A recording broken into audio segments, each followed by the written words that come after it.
British satellite giant Inmarsat is launching a new network of probes into the cosmos to offer global broadband and 5G services, joining an escalating space race with Mr. Musk and OneWeb.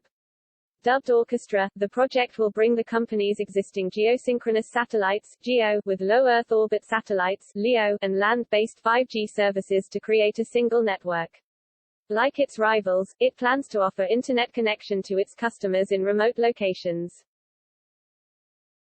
Chief Executive Rajiv Suri said, "By combining the distinct qualities of GEO, LEO and 5G into a single network, we will deliver a service that is far greater than the sum of its parts. Our customers will benefit from dramatically expanded high-throughput services around the world. This is the future of connectivity, and Inmarsat is perfectly positioned to bring it to the world with its proven technology expertise, right base of customers and partners, and financial strength." Inmarsat will pump an initial $100 million £72 million into the project over the first 5 years. But it comes as British telecoms regulator Ofcom is proposing rule changes that would affect operating in non-geostationary orbits, NGSO. They warned that it is becoming increasingly busy in space and companies are struggling to agree on how to operate their NGSO networks without causing harmful radio interference to each other.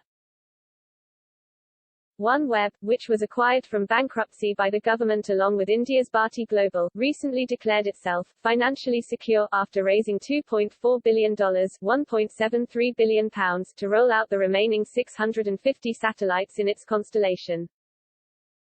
The team will now set their sights on completing the global coverage, but the 254 probes launched is already enough to start offering a commercial service to the Northern Hemisphere. The London-based company has also signed a Memorandum of Understanding (MOU) with BT to explore the provision of improved digital communication services to some of the hardest-to-reach parts of the UK.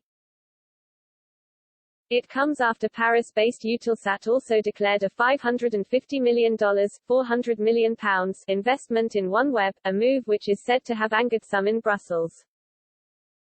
Bharti will be the company's largest shareholder with a 38.6% stake, while the government, Eutelsat, and Japan's SoftBank will each hold 19.3%.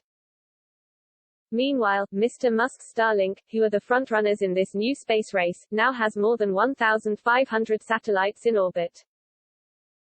And the billionaire entrepreneur says his company SpaceX is ready to spend $30 billion £21.5 billion more on the venture. Without disclosing details, he also said yesterday that Starlink has two quite significant partnerships with major country telcos. Mr. Musk is forecasting to reach 500,000 customers in the next 12 months, up from 69,000 now. But over in the EU, things appear to have gone quiet, as the bloc has not given an update on its plans for an LEO constellation. The European Commission launched an initiative in December to study the feasibility of a Brussels-backed space-based communications system, but it is said to be weeks away from concluding. A European program would aim to secure connectivity for citizens, commercial enterprises and public institutions, focusing on covering rural regions and areas without adequate communications services. It will look to complement networks that European satellite operators are already providing in GEO and medium Earth orbits (MEO). Consortium members are Airbus, Arianespace, Eutelsat, Hispasat, OHB, Orange, SES, Telespazio and Thales Alenia Space. But technology expert Simon Baker previously noted, no region has more to lose from the rise of Elon Musk in space than Europe. Its Arianespace is one of the launch providers which has lost out to SpaceX. Currently, Europe is a global leader in satellite operation, as home to the headquarters of three of the major players, Eutelsat, SES and Inmarsat. The European geostationary operators, with big investments in capacity in orbit that they can now do nothing to change, are looking vulnerable, and need to respond.